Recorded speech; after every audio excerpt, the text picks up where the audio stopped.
അതിനുശേഷമുള്ള 15 വർഷക്കാലം VS അച്യുതാനന്ദന്റെയും പിണറായി വിജയന്റെയും ഗവൺമെന്റുകളാണ്. അവരുടെ കാലത്ത് അന്ന് വന്യമൃഗ സങ്കേതത്തിൽ കയറിയ ആദിവാസികളെ ഞാൻ ഇറക്കി വിട്ടെങ്കിൽ അതിന് കാരണമുണ്ട്. ആദിവാസികളെ ഇറക്കി വിടണമെന്ന് ആവശ്യപ്പെട്ടുകൊണ്ട് 3 പ്രാവശ്യം കേന്ദ്രത്തിൽ നിന്നും എൻവയോൺമെന്റ് മിനിസ്ട്രി കത്ത് കേരള ഗവൺമെന്റിന്. തെറ്റാണ് നിങ്ങൾ കാണിക്കുന്നത്. നാഷണൽ വൈൽഡ് ലൈഫ് സാങ്ച്വറിയിൽ ഈ കയ്യേറ്റം അനുവദിക്കാൻ പാടില്ല. അവരുടെ താക്കീത് കൂടി വന്നതിന് ശേഷമാണ് ആക്ഷൻ ഉണ്ടായത്. അതിനെല്ലാം കുറിച്ച് CBI അന്വേഷണം വന്നു. ആ റിപ്പോർട്ട് ഗവൺമെന്റ് കയ്യിലുണ്ട്. അതൊന്നും പ്രസിദ്ധീകരിക്കാൻ പാടില്ല. ഞാൻ മുഖ്യമന്ത്രി സ്ഥാനത്ത് പോയിട്ട് 21 വർഷമായി.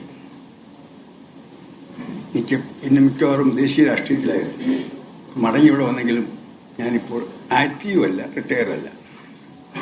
ആക്റ്റീവല്ല, റിട്ടയറുമല്ല. റിട്ടയർ ചെയ്യാൻ മരണം വരെ റിട്ടയർ ചെയ്തിട്ടില്ല. കാരണം ഭരിക്കുന്നത് കോൺഗ്രസ്സുകാരനായിട്ട് ഭരിക്കണം.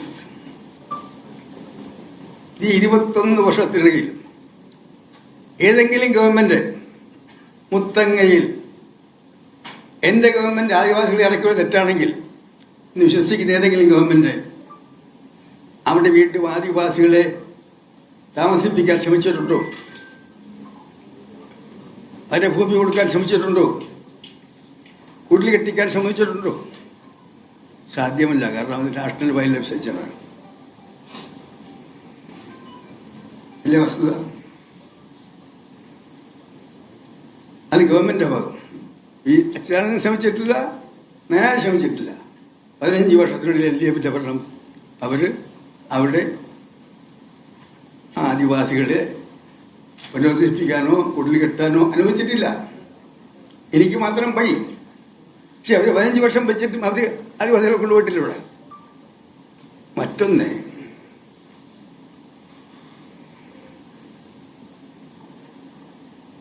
ഞാൻ മുഖ്യമന്ത്രിയായപ്പോൾ ദേശീയ വൈൽഡ് സാങ്ച്വറിയിൽ കുടിൽ കെട്ടി, അവിടെ കുടിൽ കെട്ടാൻ വയ്യാത്ത കുടി വെട്ടി ആദിവാസികളുണ്ടല്ലോ.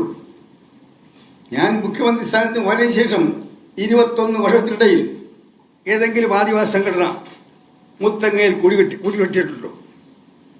ഏതെങ്കിലും ഒരു ആദിവാസി സംഘടന അവിടെ വീണ്ടും ഒരു കുടിൽ കെട്ടൽ സമരമായിട്ട് പോയിട്ടുണ്ടോ? നല്ല സത്യം. ഈ സത്യങ്ങൾ ഇരുന്നിട്ടും 21 വർഷമായിട്ട് പിന്നെയും തന്നെ ആവർത്തിക്കുകയാണ്. ഞാനാണെങ്കിൽ ഡൽഹിക്ക് പോയി. പിന്നെ കാര്യങ്ങൾ പറയാൻ ആരുമില്ല. ഇന്നലെ ഇത് തന്നെ ആവർത്തിക്കുന്നു. അതുകൊണ്ടാണ് ഞാൻ നിങ്ങളെ വിളിച്ച് പറയാൻ കാരണം. ഒന്ന്, നയനാർ നിയമിച്ച ഭാസ്കരൻ നമ്പ്യാർ കമ്മീഷന്റെ റിപ്പോർട്ട് പുറത്തുവിടണം. എന്റെ കാലത്ത് ഉണ്ടായ CBI എൻക്വയറി, അന്ന് വാജ്പേയിയുടെ ഗവൺമെന്റാണ് കേന്ദ്ര ഗവൺമെന്റ്. ആ CBI എൻക്വയറിയുടെ വിശദാംശങ്ങൾ ജനസമക്ഷം നൽകണമെന്ന്. ഇത് 2 മാത്രമാണ് എന്റെ അഭ്യർത്ഥന. മറ്റൊന്നും പറയാനാണ് ഞാൻ വിളിച്ചു നോക്കിയത്. ഈ കമ്മീഷൻ റിപ്പോർട്ട് പുറത്തുവിടണമെന്ന് ആത്മാർത്ഥമായ ആഗ്രഹം ഉണ്ടായിരുന്നെങ്കിൽ അതിനിടയിൽ ഒരു UF സർക്കാർ വന്നപ്പോൾ അങ്ങേക്ക് തന്നെ ആവശ്യപ്പെടാമായിരുന്നു. എനിക്ക് പറയേണ്ട കാര്യമില്ലല്ലോ. അവിടെ നടന്നെന്താ എനിക്കറിയാമല്ലോ. അവിടെ എന്റെ ഗവൺമെന്റ് ചെയ്തത് ഹൈക്കോടതിയുടെ ഉത്തരവ് നടപ്പാക്കാനാണ് ശ്രമിച്ചത്. ഇന്ത്യൻ ശിക്ഷാ നിയമത്തിൽ പോലീസിനുള്ള അധികാരം ഉപയോഗിച്ചുകൊണ്ട് അവിടെ ഇലക്ഷൻ ജയിച്ച പ്രകാശാനന്ദ സ്വാമികൾക്കും കൂട്ടർക്കും അധികാരം കൈമാറണമെന്നുള്ള ജഡ്ജ്മെന്റിന് എനിക്കറിയാം. ഞാൻ നിശ്ചയിക്കുന്നില്ലല്ലോ. അന്നത്തെ SNDP യോഗം ജനറൽ സെക്രട്ടറി ഗോപിനാഥന്റെ ഒരു ആത്മകഥ ഈ അടുത്ത ദിവസം പുറത്തുവന്നു. അതിൽ അദ്ദേഹം പറഞ്ഞിരിക്കുന്നത് SNDP യോഗത്തിന് അന്ന് മുഖ്യമന്ത്രിയായിരുന്ന കാലത്ത് ഇത്തരം ഒരു പോലീസ് ആക്ഷൻ ഉണ്ടാകില്ല എന്ന് ഉറപ്പു നൽകി അങ്ങയുടെ നടപടി വഞ്ചനാപരമെന്നാണ്. ഞാൻ അത്തരം വിവാദങ്ങളിലേക്കൊന്നും കിടക്കാൻ പോകുന്നില്ല. അതിന് മറുപടി ഇല്ല. ഞാൻ പറഞ്ഞത് മൊത്തത്തിലുള്ള കാര്യങ്ങളാണ്. മൊത്തത്തിൽ ഇന്നലെ LDFന്റെ മെമ്പർമാർ അസംബ്ലി ഉൾപ്പെടെ 21 വർഷമായി കേരളത്തിൽ അന്നത്തെ ആക്ഷനെ കുറിച്ച് നടക്കുന്ന പ്രചരണങ്ങൾക്ക് മറുപടിയാണ് ഞാൻ പറഞ്ഞത്. അതാ പറഞ്ഞത്. ഞാൻ പറഞ്ഞ വസ്തുക്കൾ തെറ്റാണെന്ന് എങ്കിൽ പറയട്ടാണെങ്കിൽ ശിവഗിരിയിലെ പോലീസ് നടപടിയെ കുറിച്ച് ആദ്യമായിട്ടല്ലോ വിമർശനം ഉയരുന്നത്. അതുകൊണ്ട് അങ്ങേക്ക് നേരത്തെ തന്നെ ഇതൊക്കെ ആവശ്യപ്പെടാമായിരുന്നില്ല എന്നാണ് ഞാൻ ഉദ്ദേശിച്ചത്. കാരണം ഞാൻ എൻ്റെ കാലത്ത് ഒരുപാട് കാര്യങ്ങൾ നടന്നിട്ടുണ്ട്. ഞാനൊന്ന് മറുപടി പറയാറുള്ളൂ. ഞാൻ അവസാനം എന്നോട് ഒരുപാട് ആത്മഹത്യ മരിച്ചില്ലെങ്കിൽ അടുത്ത അസംബ്ലി ഇലക്ഷന് ശേഷം ചില കാര്യങ്ങളൊക്കെ പറയാൻ ആലോചിച്ചതാണ്.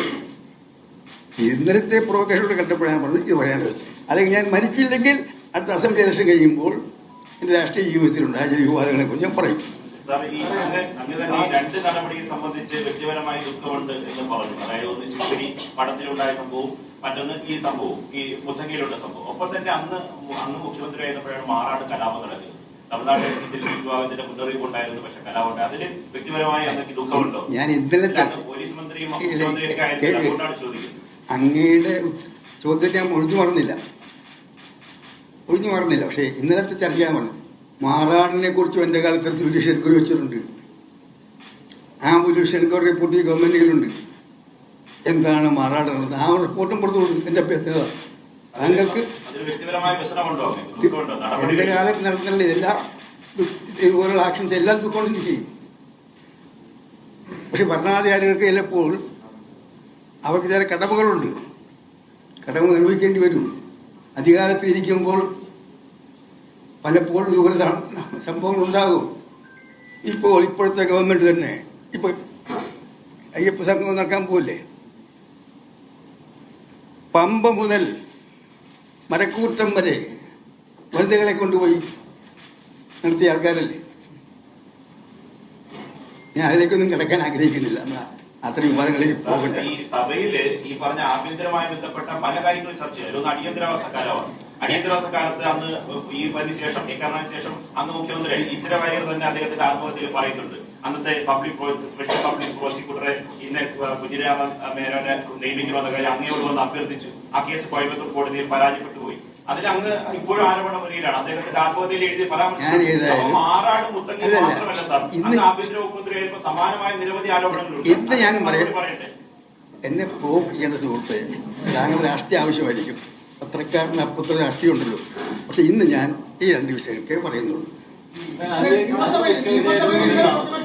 ഈ രണ്ട് കാര്യങ്ങളെ കുറിച്ചാണ് പറഞ്ഞത്. ശിവഗിരിയും മുത്തങ്ങയെ കുറിച്ചും അദ്ദേഹം പറഞ്ഞു.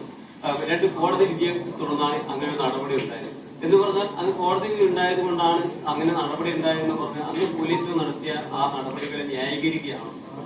ആ നടപടികളിലേക്ക് വഴിവെച്ച കാര്യങ്ങൾ നയനാർ നിയമിച്ച ജസ്റ്റിസ് ബാലകൃഷ്ണൻ നമ്പ്യാർ റിപ്പോർട്ടിൽ പറഞ്ഞിട്ടുണ്ട്. അതുപോലെ തന്നെ മുത്തങ്ങ സംഭവത്തെക്കുറിച്ച് CBIയുടെ എൻക്വയറി റിപ്പോർട്ടുണ്ട്. അതിന് വായിച്ചു നോക്ക്.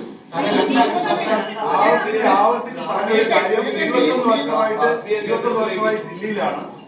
താൻ ദില്ലിയിലേക്ക് പോയി ആവർത്തിച്ച് പറഞ്ഞൊരു പോയിന്റാണ്. ഇന്നലത്തെ കാര്യം സൂചിപ്പിച്ചുകൊണ്ട് പറഞ്ഞാണ് താനൊന്ന് പോയി മറുപടി പറയാൻ ആരും ഉണ്ടായിരുന്നില്ല എന്ന്. അതായത് ഇതൊക്കെ അറിയാമായിരുന്ന കോൺഗ്രസ് നേതാക്കളും കോൺഗ്രസ് അംഗങ്ങളുമായിട്ടുള്ള ആളുകൾ കൃത്യമായിട്ടുള്ള മറുപടി പറയേണ്ട സമയത്ത് മറുപടി പറഞ്ഞു പരാതിയുണ്ട്. കുസൃതി എനിക്ക് മനസ്സിലായി. ഞാനത് ഉത്തരം പറഞ്ഞില്ല.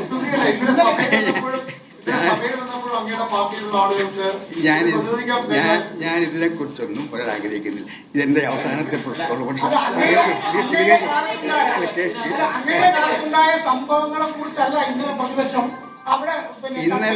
ഇന്നലെ ചർച്ചയിൽ പ്രതിപക്ഷ നേതാവ് വളരെ ശക്തമായി ഇന്നലെ പോലീസിന്റെ അതിക്രമങ്ങളെ കുറിച്ച് നടന്ന ചർച്ചയിൽ ഭരണകക്ഷി അംഗങ്ങൾ ഉന്നയിച്ച പ്രശ്നങ്ങൾക്ക് അതിശക്തമായ മറുപടി 21 വർഷങ്ങൾക്ക് ശേഷം അങ്ങേക്ക് തന്നെ വന്നിട്ട് പ്രതിരോധം തീർക്കേണ്ടി വരുന്നതുകൊണ്ടാണ് പാർട്ടി ഇത്ര ഷാർപ്പായി ഇന്നലെ സഭയിൽ പ്രതിരോധിച്ചില്ല. അങ്ങേ ഈ റിപ്പോർട്ടിന്റെ കാര്യം ഈ പറഞ്ഞ പ്രതിപക്ഷത്തിൽ തന്നെ പറയാറില്ല. അങ്ങ് ഈ മൂന്നാമത്തെ റിപ്പോർട്ടും പറഞ്ഞു. ഈ കമ്മീഷൻ റിപ്പോർട്ട് സംബന്ധിച്ച് വലിയ ദുഃഖമാണല്ലേ? വലിയ ദുഃഖമാണ്. സ്വാഭാവികമായുള്ള ഒരു ചോദ്യമാണ്. അങ്ങനെയാണെങ്കിൽ പ്രതിപക്ഷത്തെ ഉന്നയിക്കണ്ടേ? താങ്കൾക്ക് വലിയ ദുഃഖമാണ്.